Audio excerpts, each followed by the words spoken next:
अस्सलाम वालेकुम स्टूडेंट्स, मैं हूं असद मलिक और मैं हूं आपका पीयूसी इंस्ट्रक्टर।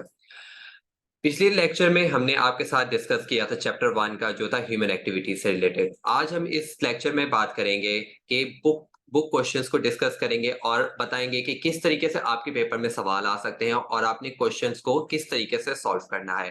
ठीक है जी, साथ में पीपीटी भी शेयर कर लेता हूं मैं आपके साथ, वर्ड की फाइल, और उसके बाद आपको भी डिस्कस करके समझा भी देता हूँ कि किस तरीके से सवाल करना है और किस तरीके से उसका सॉल्यूशन देना है। ठीक है जी, जैसे कि बुक में क्वेश्चन है आपके सामने कि define human activities and explain its various types. ठीक है जी, पहले क्वेश्चन का आपने देखने की क्वेश्चन कितने मार्क्स का है। ठीक है, अगर ये शॉर्ट में है तो आपने कोशिश करना है कि जितनी शॉर्ट उसकी डेफिनेशन आप वर्ड वर्ड टू वर्ड आप उसको आंसर दे सके, उतना आपके लिए बेटर होगा। ठीक है जी, उसने कहा है डिफाइन ह्यूमन एक्टिविटीज, जिसका मतलब है कि आपको सबसे पहले जो है ह्यूमन एक्टिविटीज की डेफिनेशन को लिखना है। ठीक है जी, इसके अंदर मैंने सबसे पहले एक हेडिंग डाली है ह्यूमन एक्टिविटीज की, उसके बाद मैंने इसको एक छोटी सी पैराग्राफ में इसकी एक डेफिनेशन लिख दी है। उसके बाद वो पूछ रहा है कि वो एक्सप्लेन इट्स वेरियस टाइप्स। ठीक है, बुक में जो है वो वर्ड यूज हुआ है क्लासिफिकेशन। क्लासिफिकेशन हो, टाइप्स हो, पार्ट्स हो, क्वेश्चन जो भी जिस तरीके से भी आता है आप उस तरीके से ही उसका आंसर देंगे। अगर वो टाइप्स वर्ड यूज कर रहा है तो आप हेडिंग में भी टाइप वर्ड यूज करेंगे। ठीक है, वो क्लासिफिकेशन बोल रहा है तो आपने उसको क्लासिफिकेशंस ऑफ ह्यूमन एक्टिविटीज लिखना है। ठीक है, बात एक ही है, एक ही चीज है। ठीक है, वो थोड़ा सा आपको चेक करने के लिए उसकी वर्डिंग चेंज कर देगा, लेकिन बात का मतलब सेम होगा। ठीक है जी, उसके बाद आपने हेडिंग डाली टाइप्स ऑफ ह्यूमन एक्टिविटीज। उसके बाद ह्यूमन टाइप्स की कितनी टाइप्स हैं? टू टाइप्स हैं, दैट इज ह्यूमन एक्टिविटीज और नॉन इकोनॉमिक एक्टिविटीज। आपने इकोनॉमिक एक्टिविटीज की डेफिनेशन लिखी, आपने एक दो उसके एग्जांपल दी। ठीक है, नॉन इकोनॉमिक एक्टिविटी की हेडिंग डाली, उसकी डेफिनेशन, एंड देन उसकी एक से दो एग्जांपल्स आप लिखकर क्वेश्चन को सॉल्व कर सकते हैं। ठीक है जी, उसके बाद है हमारे पास दूसरा सवाल, what do you mean by production activities states there classification. यहाँ पर वो वर्ड यूज कर रहा है प्रोडक्शन एक्टिविटीज। ठीक है, अब आपको ज़हन में आ रहा होगा कि प्रोडक्शन एक्टिविटीज़ तो हमने पढ़ा ही नहीं, प्रोडक्शन एक्टिविटीज़ क्या होता है? तो ठीक है, तो जो अगर आपने मैंने आपको पीछे लेक्चर में समझाया भी था कि इकोनॉमिक एक्टिविटीज़ को प्रोडक्टिव या प्रोडक्शन एक्टिविटीज़ भी कहा जाता है। तो इट मीन्स कि यहाँ पे वो आपसे पूछ रहा है कि इकोनॉमिक एक्टिविटीज़ का क्या मतलब है और उसकी क्लासिफिकेशन मतलब उसकी टाइप्स आप बताइए। ठीक है, यहाँ पे वो क्लासिफिकेशन वर्ड यूज़ कर रहा है, यहाँ पे वो टाइप्स भी यूज़ कर सकता है, पार्ट्स भी यूज़ कर सकता है, कैटेगरीज़ भी यूज़ कर सकता है वर्ड। ठीक है जी, उसके बाद आपने प्रोडक्टिव एक्टिविटी या इकोनॉमिक एक्टिविटी की जो भी ऊपर नाम उसने जिस तरीके से दिया है, आप उस तरीके से उसकी हेडिंग डालेंगे। ठीक है, उसके बाद उसको नीचे बताएँगे भी कि प्रोडक्शन एक्टिविटी को हम इकोनॉमिक एक्टिविटीज़ भी कहते हैं, जिस तरीके से मैंने यहाँ पर मेंशन भी किया है। ठीक है, ताकि उसको पता हो कि हाँ, आपको पता है कि प्रोडक्शन एक्टिविटी का दूसरा नाम इकोनॉमिक एक्टिविटीज़ भी होता है। ठीक है, आपने उसको एक पैराग्राफ में समझाया, उसके बाद उसकी एग्जांपल दी, क्योंकि उसने क्लासिफिकेशन भी पूछी है, तो इसलिए कोशिश कीजिएगा कि ज़्यादातर ये सवाल जो होता है ये शॉर्ट्स में आता है। ठीक है, तो कोशिश करना है कि इसको जितना शॉर्ट टू शॉर्ट लिख सकें उतना आपके लिए बेटर होगा। ठीक है, आपने क्लासिफिकेशन की हेडिंग डाली, उसके बाद उसकी क्लासिफिकेशंस कितनी इकोनॉमिक एक्टिविटीज़ की? 2। वन इज़ बिज़नेस एक्टिविटीज़ और second is non business activities. Business activities के बारे में आपने लिखा, उसकी एग्ज़ाम्पल ज़रूर आपने देनी है, वो कोई भी प्रैक्टिकल एग्ज़ाम्पल हो सकती है। ठीक है, जो आपने हर डेफिनिशन के बाद उसको समझाने के लिए एक एग्ज़ाम्पल देनी है, प्रैक्टिकल एग्ज़ाम्पल दें। अपने आस-पास से कोई भी आप जनरल एग्ज़ाम्पल दे सकते हैं ताकि एग्ज़ामिनर को ये समझ आए कि हाँ, इस बंदे को ये चीज़ अंडरस्टैंडेबल है, उसको ये चीज़ समझ में आई है, और वो जब एग्ज़ाम्पल आपकी देखेगा तो आपके लिए वो फ़ायदेमंद होगी और आपके मार्क्स में काफ़ी ज़्यादा इम्प्रूवमेंट आएगी। ठीक है? ये आपने इस तरीके से इसको लिखा, ठीक है? ये क्वेश्चन आपने सॉल्व कर दिया। उसके बाद है क्वेश्चन 3 है define business and describe the various types of business activities. यहाँ पे वो पूछ रहा है कि डिफाइन बिज़नेस, यहाँ पे वो बिज़नेस एक्टिविटीज़ का वर्ड यूज़ नहीं कर रहा है, यहाँ पे वो बिज़नेस बोल रहा है। इट मीन्स कि आपको बताना है कि बिज़नेस क्या होता है। ठीक है? यहाँ पे आप बिज़नेस एक्टिविटीज़ की डेफिनिशन नहीं लिखेंगे, यहाँ पे आप बिज़नेस बताएँगे कि एक्चुअली सिर्फ़ जो वर्ड बिज़नेस है उसका मतलब क्या है। ठीक है? तो मैंने यहाँ पे आप डेफिनिशन लिख दी है बिज़नेस की, कि बिज़नेस क्या होता है, एक ऑर्गेनाइज़ेशन ही होती है, इंडस्ट्री होती है, या किसी का भी प्रोफ़ेशन होता है जिससे वो अपना प्रॉफ़िट, अपने पैसे कमाता है अपनी ज़िंदगी गुज़ारने के लिए।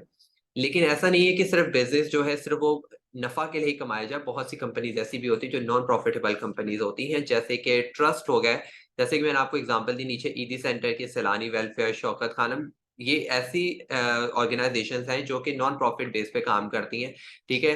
और जो शौकत खाना में ये दोनों में आ जाएगी, प्रॉफिटेबल भी और नॉन प्रॉफिटेबल भी, क्योंकि ये ये बेसिकली गरीबों के लिए ही काम कर रहे होते हैं, वेलफेयर सोशल काम कर रहा है, ठीक है? इसका मेन मकसद जो है वो सोशल काम करना है, सोशल वेलफेयर के लिए काम कर रहा है। प्रॉफिट बेस्ड कौन-सी हो सकती है? बड़ी-बड़ी कंपनीज़ की मैंने एग्ज़ाम्पल आपको दे दी। आप कोई आस-पास की जो आपको उस टाइम पे समझ में आए, वो भी आप एग्ज़ाम्पल दे सकते हैं। मैंने यूनिलीवर की एग्ज़ाम्पल दी है, आगा स्टील की एग्ज़ाम्पल दी है और एंग्रो फूड्स की। ये बहुत ही फेमस कंपनीज़ हैं जिनके बारे में आपको पता भी होगा, ठीक है? उसके बाद वो पूछ रहा है कि क्लासिफिकेशंस, यहाँ पे वो टाइप्स का नाम ले रहा है, यहाँ पे आप क्लासिफिकेशन की जगह पे टाइप्स वर्ड भी यूज़ कर सकते हैं, ठीक है? बिज़नेस कितनी होते हैं, बिज़नेस की टाइप्स? 2 किस्म के बिज़नेस इंडस्ट्रीज़ होती हैं, ठीक है? कौन-सी होती हैं? प्रोडक्शन इंडस्ट्रीज़ होती हैं और डिस्ट्रीब्यूशन एंड मार्केटिंग इंडस्ट्रीज़ होती हैं, ठीक है? प्रोडक्शन इंडस्ट्री के बारे में आप बताएँगे कि प्रोडक्शन इंडस्ट्रीज़ क्या होती हैं, ठीक है? उसके बाद सिर्फ़ उसने टाइप्स पूछी हैं, ठीक है? तो आप उसकी सिर्फ़ टाइप को एक्सप्लेन करेंगे थोड़ा-सा और उसके बाद उसकी एक एग्ज़ाम्पल दे देंगे। डिस्ट्रीब्यूशन एंड मार्केटिंग की बात करेंगे, उसकी एक एग्ज़ाम्पल दे देंगे, ठीक है? जैसे कि मैंने यहाँ पे एग्ज़ाम्पल दी है डिस्ट्रीब्यूशन एंड मार्केटिंग की, सर्फ एक्सेल की, ठीक है? ये इस तरीके से है कि सर्फ एक्सेल जो है, फॉर एग्जांपल एक मार्केट में आप सर्फ एक्सेल, आप जब भी आप कहीं सर्फ की बात करते हैं, सर्फ वर्ड इस तरीके से उसकी आप नाम आपके ज़हन में बैठ चुका है कि आपको भूल ही जाते हैं कि सर्फ बोलना है कि डिटर्जेंट बोलना है। आप जब भी शॉप पे जाते हैं, ठीक है? आप सबसे पहले बोलते हैं सर्फ चाहिए, ठीक है? तो वो नाम जो है, ब्रांड इमेज है, वो आपके माइंड में इस तरीके से घुस चुका है कि आप उसी का नाम लेते हैं। सबसे पहले आप जब भी डिटर्जेंट का नाम लेंगे, सबसे पहले आपके दिमाग में सर्फ एक्सेल आता है वर्ड। ठीक है? तो ये क्या है, एक मार्केटिंग स्ट्रैटेजी थी उनकी जो उन्होंने आपके माइंड में डाली, ठीक है? और इस तरीके से जो डिस्ट्रीब्यूशन कंपनीज़ होती हैं, वो मार्केटिंग करती हैं, ठीक है? मार्केट में उसकी डिमांड बढ़ाती हैं, ठीक है? सप्लाई जो सारी चीज़ें हो रही हैं, कितना कौन-सी जगह पे कितना क्या कहते हैं, स्टॉक जाना चाहिए, कितना हमें उसको स्टोर करके रखना है फॉर फर्दर क्या कहते हैं, फर्दर यूज़ के लिए, ठीक है? ट्रांसपोर्टेशन सर्विसेज़ यूज़ करनी है, सारी चीज़ें कौन कर रहा है? डिस्ट्रीब्यूशन एंड मार्केटिंग इंडस्ट्रीज़ कर रही होती है। ठीक है जी? उसके बाद लास्ट सवाल है, वो आपसे पूछा है differentiate between primary and secondary industries. जब भी कोई वो वर्ड यूज़ करता है डिफरेंशिएट, इट मीन्स कि आपको दोनों को अलग-अलग नहीं बल्कि एक-दूसरे से कंपेयर करना होता है। यहाँ पे वो कंपेयर वर्ड भी यूज़ कर सकता है, ठीक है? तो मैंने इसको 2 कॉलम्स में इसको डिस्ट्रीब्यूट किया है और दोनों को एक-दूसरे से कंपेयर किया है, ताकि कि जो एक ऑप्शन में जो चीज़ें हैं, वो दूसरे में उससे बरअक्स होनी चाहिए, क्योंकि जब वो डिफरेंशिएट बोल रहा है, तो इट मीन्स कि दोनों अलग-अलग चीज़ें हैं। उनमें कंपैरिज़न नहीं है, उनमें डिफरेंसेस हैं, ठीक है? तो आपने उन दोनों के डिफरेंसेस को एक-दूसरे से कोशिश करना है कि दोनों एक-दूसरे से बिल्कुल ऑपोज़िट एक्सप्लेन करें। जैसे कि इसमें लिखा हुआ है कि ये कौन-सी इंडस्ट्रीज़ होती हैं जो रॉ मटेरियल बनाती हैं और सेकेंडरी कौन-सी होती हैं जो अ, उन्हीं रॉ मटेरियल को फिनिश गुड में तब्दील करती हैं, ठीक है? They prepare the raw material for second industries. ये क्या करती हैं, ये रॉ मटेरियल बनाती हैं किन के लिए? सेकंड इंडस्ट्रीज़ के लिए।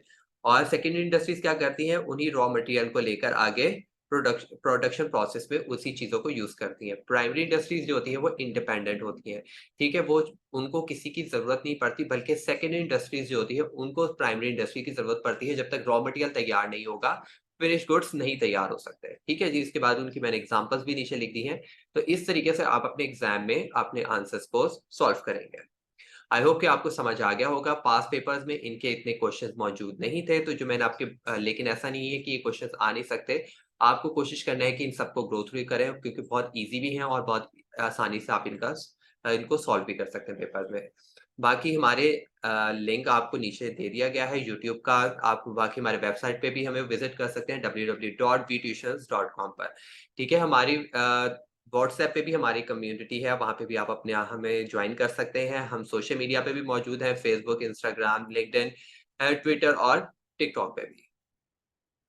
बाकी इसके अलावा हमने अपने क्विज़ेज़ भी अपने वेबसाइट पर हमने अपलोड किए हुए हैं। आप फॉर द एग्ज़ाम प्रिपरेशन आप उन क्विज़ेज़ को भी सॉल्व करें। ठीक है जी? तब तक अपना ख़्याल रखिएगा। अल्लाह हाफ़िज़।